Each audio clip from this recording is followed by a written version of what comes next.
طلاق دینے والا شخص عموماً کہتا ہے کہ میں نے غصے میں طلاق دے دی تھی، تو کیا غصے میں طلاق ہو جاتی ہے؟ ہو جاتی ہے۔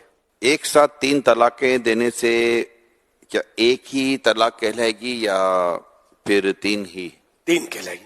پریگننٹ عورت جو ہوتی ہے کیا ان کو طلاق دینے سے طلاق ہو جاتی ہے؟ ہو جاتی ہے۔ 3 طلاق دی تو کیا اب 60 مسکینوں کو کھانا کھلانے سے طلاق کا مسئلہ حل ہو جائے گا؟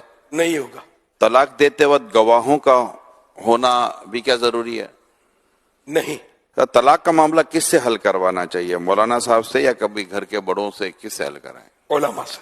بڑے بوڑھے تو بولتے ہیں توبہ کر لو، آئندہ مت کر، خیال رکھنا، وہ حرام ہوتا رہتا ہے، حرام کے بچے ہوتے رہتے ہیں۔ تو یہ کام علماء کا ہے جو اس کا فیصلہ کریں گے۔ کیا شوہر کا نام لینے سے طلاق ہو جاتی ہے؟ نہیں ہوتی۔ اگر کہ میں نے تو مذاق میں طلاق دی، تو کیا مذاق میں طلاق ہو جائے گی؟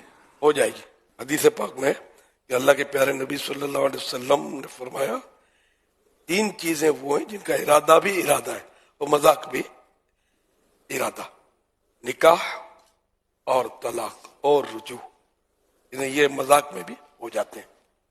رجوع مانے طلاق کو واپس لینا، اور میرات المناجم ہے یعنی ارادتاً بولے تو بھی واقع ہو جائیں گی، اور مذاق دل لگی سے کہے یا ویسے اس کے منہ سے نکل جائے یا کسی اور زبان میں بولے جس سے وہ واقف